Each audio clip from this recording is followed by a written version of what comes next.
अस्सलामुअलैकुम। तो आज की जो हमारी वीडियो है वो है 620 JMS इंजन के बारे में, जो कि जैकेट वाटर सर्किट के बारे में है। तो सबसे पहले मैं आपको इसको डायग्राम में समझाने की कोशिश करता हूं। तो चलते हैं अपने डायग्राम के पास। आ जाते हैं हम अपने डायग्राम के पास। तो इसमें जो मेरा इरादा है कि फ़र्स्ट ऑफ़ ऑल जो है मैं आपको जैकेट वाटर के सर्किट के बारे में समझाऊं, जो कि हमारा क्लोज सर्किट है।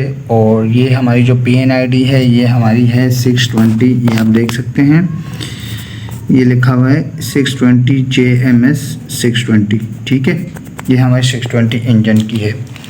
तो खैर चलते हैं। तो सबसे पहले मैं आपको कुछ टैग्स वगैरह बता देना चाहता हूँ। तो ये हमारे पास टैग है T1, ये हमारी लाइनें हैं। ठीक है ये हमारे T1 है, ये हमारे T है, ये D है, ये V है, ये C, ये 2 बार C आ रहा है, उसके बाद NM आ रहा है, उसके बाद A B और उसके बाद आ रही है J और I।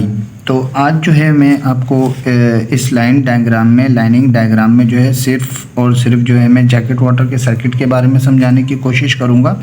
उसके बाद जो हमारी नेक्स्ट वीडियो आएगी तो इस लाइनिंग को हमें क्या कहते हैं, इंजन पे किस तरीके से ट्रेस आउट करना पड़ेगा कि कौन सी लाइन हमारी पहले जब कूलिंग टावर से जब आती है, हीट एक्सचेंजर से जब गुजरती है, तो उसके बाद जो है हमारी कौन कौन सी मतलब के ऑयल कूलर में और कहाँ कहाँ जाती है, तो वो भी मैं आपको ट्रेस आउट करके बताऊंगा नेक्स्ट वीडियो में। तो इस वीडियो में फ़िलहाल मैं आपको लाइनिंग्स के बारे में समझा देता हूँ। तो आज की जो हमारी लाइनिंग्स है वो है A और B लाइन है, ये जैसे कि आप देख रहे हैं A और B लाइनिंग है। ठीक है, अब चलते हैं इस पे। तो ये हमारी A है। अब ये देखें, ये एरो के निशान है, एक जो है इन हो रहा है और दूसरा आउट हो रहा है। तो हमें जो गौर करना है वो है इनकी लाइन पे, क्योंकि ये हमारा पानी जो हीट एक्सचेंजर से जो ठंडा होके आ रहा है तो उस पर हमें गौर करना है। ठीक है, तो चलते हैं हम अपने A और B की लाइन पे। तो जैसे कि मैंने आपको पहले भी बताया था कि हमारे हर एक इंजन की 2 डायग्रामें होती हैं। ठीक है, एक ये है और दूसरी वाली जो है वो हमारे पास ये वाली है। तो खैर आज तो हमारी शुरुआत इस पे है। तो हम A की लाइन को पकड़ते हैं। तो ये देखें, ये एरो का निशान आ रहा है। तो ये लाइन जो है, ये जो U का निशान बना हुआ है, तो इसका मतलब है कि किसी के साथ भी टच नहीं है, सेपरेट जा रही है। ये भी आप, ये जो एरो का निशान है इस पर भी आप गौर कर सकते हैं। तो यहाँ से पहले आएगी, यहाँ से आएगी, इसके अंदर जाएगी। तो जैसे कि मैंने आपको पिछली डायग्राम्स में पिछली वीडियोस में मैंने आपको इसके सिंबल्स का मतलब समझाया था। तो ये एक है हमारा ऑयल कूलर। अगर ये ऑयल कूलर है और आप उसको समझना चाहते हो कि भाई ये ऑयल कूलर कैसे हो सकता है, बिल्कुल यही सिंबल यहाँ पे भी है, यहाँ पे भी है और 2 यहाँ पे भी हैं। और दूसरी नेक्स्ट डायग्राम में जो दूसरी इसकी सेकंड डायग्राम है उसमें जाएंगे तो उस टाइप मतलब वहाँ पे भी इसी टाइप का ही सिंबल है। तो इसका सिंपल देखने का तरीका यही होता है, जो इससे जो चीज़ हमारी मतलब हीट एक्सचेंज हो रही है तो इसको ट्रेस आउट कर लेते हैं हम। ये देखिए, ये लाइन जो हमारी इसके अंदर आ रही है, अगर इसको हम ट्रेस करेंगे तो ये हमारा इंजन आ गया, ये आ गया हमारा ऑयल सम। तो ये ऑयल उठ रहा है। ठीक है, ऑयल उठने के बाद ये हमारा यहाँ आ जाता है, तो इसका मतलब है कि ये है हमारा ऑयल कूलर। खैर, तो यहाँ पे हमारी लाइन आई, तो यहाँ से गुजरी और यहाँ से गुजरने के बाद ये हमारा एक एक्स्ट्रा वेल्व आ जाता है, जिससे हम ऑयल का सैंपल वगैरह या कुछ भी ले सकते हैं। उसके बाद आगे चलते हैं। तो ये हमारा बेलो या फ्लेक्सिबल पाइप है। अच्छा, उसके बाद यहाँ से आगे चलें तो ये हमारा एक आ जाता है हीट एक्सचेंजर। अब ये भी सेम वही सिंबल है, तो इसकी भी लाइन को ट्रेस कर लेते हैं कि ये कौन सी लाइन है। तो यहाँ से मैं इस लाइन को ट्रेस आउट करता हूँ। तो ये आ जाता है यहाँ, ये आ जाता है यहाँ, ये हमारा एक जैकेट वाटर पम्प आ गया। उसके बाद ये पानी यहाँ गया, यहाँ से निकलने के बाद जो है गर्म होने के बाद ये हमारा थर्मोस्टेट का सिंबल है। ठीक है, उसके बाद यहाँ से पानी यहाँ आ जाता है। तो इसका मतलब है कि ये हमारा जैकेट वाटर का जो है ये हमारा हीट एक्सचेंजर है। अच्छा खैर, तो पानी यहाँ से आया, यहाँ से आने के बाद जो है जब हमारा ठंडा पानी आएगा तो फर्स्ट ऑफ ऑल जाएगा हमारे ऑयल कूलर में। ये आपके माइंड में होना चाहिए कि जैसे ही हमारा ठंडा पानी आएगा पहले आएगा हमारे ऑयल कूलर में, ऑयल कूलर के बाद जो है वो जाएगा हीट एक्सचेंजर में, फिर हीट एक्सचेंजर के बाद यहाँ से जाने के बाद जो है यहाँ आएगा, ये हमारा एक और फ्लेक्सिबल पाइप आ गया। यहाँ जाने के बाद अब ये एक और चीज़ आ गई है। ठीक है, अब ये जो है, ये जो दोनों एक साथ हैं, ये है हमारी कोर। हमारे कोर में 2 स्टेजेस होते हैं। एक स्टेज होता है वो जैकेट वाटर पानी एक कोर में गुजरता है, मतलब एक स्टेज में, और दूसरे स्टेज में जो होता है वो हमारा आफ्टर कूलर का पानी चलता है। अब अगर इस लाइन को ट्रेस आउट करें तो ये हमारा एक्चुएटर आ रहा है, तो इसका मतलब ये हमारी गैस की लाइन है और गैस की लाइन पे ही हमारा कोर लगा हुआ होता है। अच्छा खैर, तो आगे चलते हैं। अब ये लाइन यहाँ से आउट हो रही है, आउट होने के बाद ये यहाँ आ जाती है। ठीक है, यहाँ आने के बाद फिर ये जो है यहाँ आती है और यहाँ से आने के बाद जो है ये बी से आउट हो जाती है, जो कि हमारी सेकंड डायग्राम पर चली जाती है। तो सेकंड डायग्राम के बारे में हम नेक्स्ट वीडियो में बात करेंगे। ठीक है, अब बात कर लेते हैं इसके क्लोज सर्किट में। जैसे कि आज की जो हमारी वीडियो है वो है क्लोज सर्किट जैकेट वाटर की। ठीक है, तो हमें जो है जैकेट वाटर के हीट एक्सचेंजर से जो पानी ठंडा होके इंजन के अंदर जाता है, फिर इंजन से बाहर निकलता है, तो उसके बारे में। ठीक है, अच्छा तो अब यहाँ चलते हैं। तो जैसे कि हमारा पानी यहाँ से आया, इसने हीट एक्सचेंजर पे इसकी हीट को एक्सचेंज किया। ठीक है, हीट को एक्सचेंज करने के बाद हमें सबसे पहले वही लाइन पकड़नी पड़ती है जहाँ से हमारा पानी हीट एक्सचेंज होके हमारे इंजन के अंदर जाता है। तो जैसे कि अगर इसके एरो के निशान पे अगर आप नज़र डालें तो ये हमारे इंजन के अंदर जा रहा है, और ये वाला एरो का निशान देखेंगे आप तो ये हमारे इंजन से बाहर आ रहा है। अच्छा खैर, तो इंजन के अंदर जा रहा है, तो यहाँ से आने के बाद ये जो दो जी के ऑप्शन हैं, ये जो है ये हमारे जो है रिलीज़ वेल्व हैं। जब हमारे पानी का प्रेशर वगैरह बढ़ जाए तो ये ऑटो पे रिलीज़ करना शुरू हो जाता है। ठीक है, उसके बाद आगे चलते हैं। तो ये हमारा बेलो फ्लेक्सिबल पाइप आ गया। उसके बाद जो है ये हमारा नॉन रिटर्न आ गया। उसके बाद आगे चलते हैं, तो इसके बारे में बात करेंगे बाद में। पहले इसकी मेन लाइन को ट्रेस करते हैं। उसके बाद यहाँ जाएंगे, तो यहाँ से यहाँ आया। जैसे कि मैंने आपको पिछली डायग्राम में समझाया था कि ये हमारा पंप है, ये हमारी एम का मतलब है मोटर, मतलब इसके साथ एक इलेक्ट्रिक मोटर कनेक्टेड है जिसके थ्रू जो है ये हमारा पंप घूमता है। तो ये है हमारा जैकेट वाटर पंप और 11 किलोवाट का हमारा पंप लगा हुआ है। ठीक है, उसके बाद आगे चलते हैं। तो ये जो दो चीज़ें देख रहे हैं आप, फ्लेक्सिबल से पहले और फ्लेक्सिबल के बाद, ये हमारी फ्लैंच है। फ्लैंच का मतलब है दो लाइनों को एक साथ कनेक्ट करना।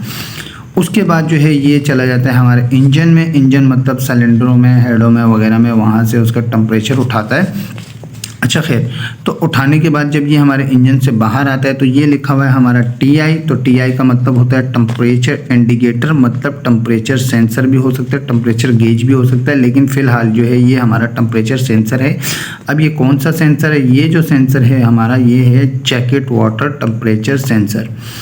जब लोकेशन की बारी आएगी, जो नेक्स्ट वीडियो हमारी जो लोकेशन पर आएगी, तो मैं ये सारी लोकेशन आपको इंजन पर दिखाने की कोशिश करूँगा, जैसे कि मैं पिछली वीडियो में भी करता हुआ आ रहा हूँ। अच्छा, उसके बाद जो है इस लाइन को अभी भूल जाते हैं। ठीक है, क्योंकि हमें फ़िलहाल मेन लाइन को देखना है। जब आप मेन लाइन समझ जाओगे तो ये जो अटैचमेंट है ये आप खुद ही ऑटोमेटिकली समझ जाएंगे। अच्छा, आगे चलते हैं। तो यहाँ से फिर ये एक और फ्लैंच आ जाता है, फिर ये फ्लेक्सिबल पाइप आ जाता है। फिर यहाँ से जाने के बाद जो है ये हमारा आ गया थर्मोस्टेट 3 वे। अब मिसाल ले लो, अभी आप इस लाइन को भूल जाएं। ठीक है, अब यहाँ से पानी आया, यहाँ से पानी आने के बाद जो है यहाँ से ऊपर से गुजरेगा। ऊपर से गुजरने के बाद ये जाएगा हमारे हीट एक्सचेंजर में। ठीक है, ये हमारे हीट एक्सचेंजर में जाएगा। फिर हीट एक्सचेंजर के बाद ये बिल्कुल इसी तरीके से ही घूमता रहेगा। बाकी थर्मोस्टेट की रही बात, तो इसके बारे में मैं एंड में बात करूंगा। तो पहले जो इसके साथ जो अटैचमेंट जो चीज़ें हैं, जो भी चीज़ इसके साथ अटैच है, पहले उसके बारे में बात कर लेते हैं। तो अभी बात कर लेते हैं इसके बारे में। तो यहाँ से एक लाइन कनेक्ट हो रही है। ठीक है, वैसे तो ये वहाँ से पीछे से कनेक्शन आ रहा है, लेकिन पीछे के भी बारे में समझा देता हूँ पहले इन सिंबल्स के बारे में कि ये है क्या चीज़। अच्छा, ये है हमारा वेसल।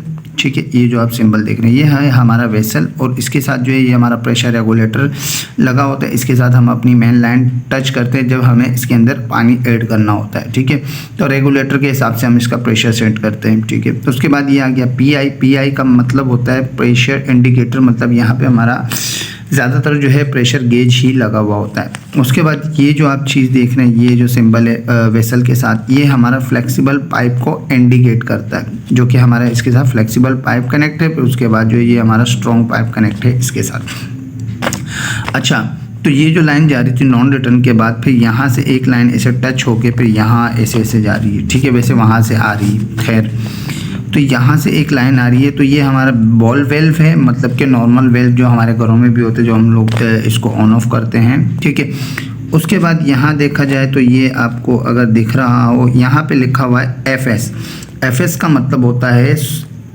फ्लो, S का मतलब होता है स्विच।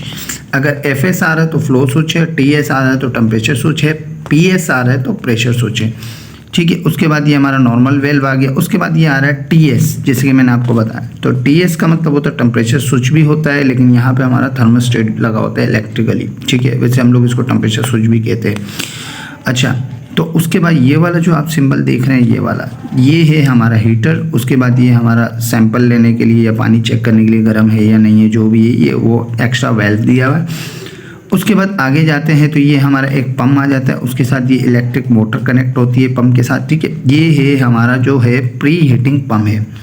प्री हीटिंग पंप वो होता है कि जब हम इंजन हमारा बंद रहता है तो ये पंप हमारा चल रहा होता है ताकि हमारे इंजन के टेम्परेचर को नॉर्मल करके रखे। जब भी हमें इंजन स्टार्ट करना हो तो हमारे इंजन को जो टेम्परेचर है वो नॉर्मल रहे और हम इजीली उसको लोड पे ले सकें। तो ये प्री हीटिंग पंप हमारा इसलिए होता है। उसके बाद जो है यहाँ आते हैं तो ये हमारा फ्लेक्सिबल पाइप आ गया।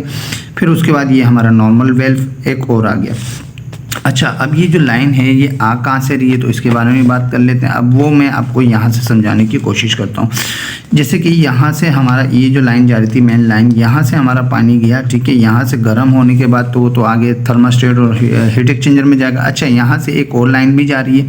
अगर इसको ट्रेस करेंगे हम तो यहाँ से हम आए, ये हमारा गया टरबाइन में, ठीक है। एक लाइन ये गई और दूसरी लाइन हमारी गई टरबाइन में ये।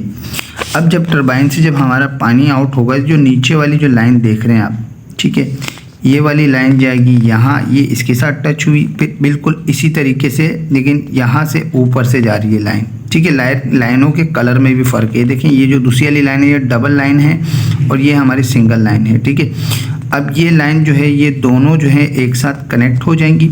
ये दोनों एक साथ जब कनेक्ट हो जाएंगी तो यहाँ से नीचे आएगी, यहाँ से देखें, यहाँ से नीचे आएगी, फिर ये हमारे प्री हीटिंग पंप में जाएगी, फिर ये हमारे हीटर में जाएगी, फिर हीटर के बाद जो है यहाँ जाएगी, फिर हमारे ये इंजन के अंदर घूमेगी। इंजन के घूमने के बाद जो है जब हमारा पानी गर्म हो जाएगा, गर्म होने के बाद एक लाइन जो है हमारे टर्बो चार्जर में चली जाएगी। फिर उसके बाद जो है, क्योंकि हमारे 620 इंजन में 2 टर्बो चार्जर लगे हुए होते हैं, तो ये एक लाइन जाके दोनों में डिस्ट्रीब्यूट हो जाती है। डिस्ट्रीब्यूट होने के बाद जब यहाँ से आउट होती है तो एक लाइन में डिस्ट्रीब्यूट होकर फिर दोबारा जो है हमारे प्री हीटिंग पंप में वापस आ जाती है। तो एक बात मैं आपको बता देना चाहता हूँ, जो हमारे मेन पंप की वाटर सर्कुलेटिंग जो है, मतलब जैकेट वाटर सर्कुलेटिंग जो है हमारी, बिल्कुल सेम यही जो है हमारी प्री हीटिंग की भी सर्कुलेटिंग सेम यही है, ठीक है। अब आगे चलते हैं तो आगे जो है हमारी एक चीज़ रह गई थी जो मैं आपको बताना चाह रहा था, जैसे कि इस थर्मोस्टेट के बारे में। अब मिसाल ले लें कि आपने इंजन चलाया है, ठीक है, और आपके इंजन का जो टेम्परेचर है कम से कम 80-85 या जो जितने का भी आपने थर्मोस्टेट लगाया हुआ होगा, ठीक है, तो उतने पे ये ऑपरेट होना शुरू हो जाएगा। मिसाल ले लें आपने जो है इसको 50 से 60 सेंटीग्रेड पे आपने इंजन को चलाया है या ऑन किया है, ठीक है।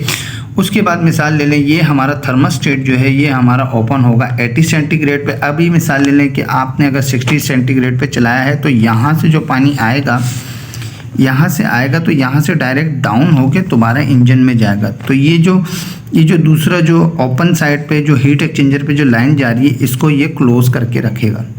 जैसे इसका टेम्परेचर पूरा होगा 80 सेंटीग्रेड या 85 पे आना शुरू हो जाएगा, तो आहिस्ता आहिस्ता क्या होगा कि यहाँ से जो है ना, ये वेल्व जो है ये आहिस्ता आहिस्ता यहाँ से ओपन होना शुरू होगा और ये वाला जो नीचे वाला है ये आहिस्ता आहिस्ता जो है क्लोज होना शुरू होगा।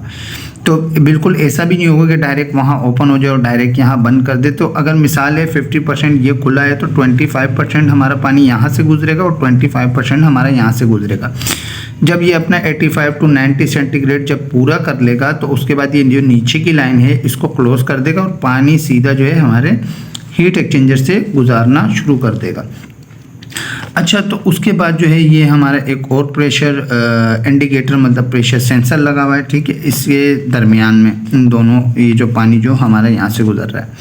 अच्छा, एक और चीज़ है कि अगर हमारा यहाँ प्रेशर बहुत ज़्यादा बढ़ जाता है तो यहाँ से भी हमारा पानी जो होता है वो बाईपास होना शुरू हो जाएगा, या टेम्परेचर या यहाँ से गुजरने का अगर इसको रास्ता नहीं मिल रहा है या प्रेशर बहुत ज़्यादा हो गया तो आधा पानी हमारा यहाँ से गुजरेगा, आधा पानी हमारा यहाँ से बाईपास होना शुरू हो जाएगा। तो इसका सिंपल मकसद यही है कि जो इंजन से ताल्लुक़ रखते हैं तो उनको पता है कि जब भी हमारा इंजन अगर टेम्परेचर पर नहीं आया हुआ होता है तो इंजन का जो पानी होता है वो इंजन के अंदर ही घूम रहा होता है ताकि इंजन जो है गर्म हो जाए। जैसे ही गर्म होता है तो थर्मोस्टेट जो होता है ये मैकेनिकली ऑपरेटेड होता है, इसको जैसे टेम्परेचर मिलता है तो टेम्परेचर मिलने के बाद जो है ये पानी को हीट एक्सचेंजर से गुजारना शुरू कर देता है। तो खैर, तो बस सिंपल वीडियो थी तो मैं आपको शॉर्टकटली और एक और बता देना चाहता हूँ, मतलब कि कि यहाँ से जब हमारा पानी आएगा, ठीक है, तो जब यहाँ से हमारा पानी आएगा तो पानी आने के बाद जो है ये सबसे पहले हमारा ऑयल कूलर में जाएगा, ऑयल कूलर के बाद हमारे हीट एक्सचेंजर में जाएगा, हीट एक्सचेंजर के बाद जो है हमारा कोर के स्टेज 1 में जाएगा, स्टेज 1 से निकलने के बाद डायरेक्ट बाहर निकल जाएगा। तो ये 3 चीज़ें जो हैं ये आपको पता होनी चाहिए कि जिससे हमारे जैकेट का पानी आएगा। तो आज की वीडियो तो ज़रा बड़ी हो गई है, तो जो नेक्स्ट वीडियो होगी वो इसकी लोकेशन और ट्रेसिंग के बारे में होगी। तो मिलते हैं नेक्स्ट वीडियो में। अल्लाह हाफिज़।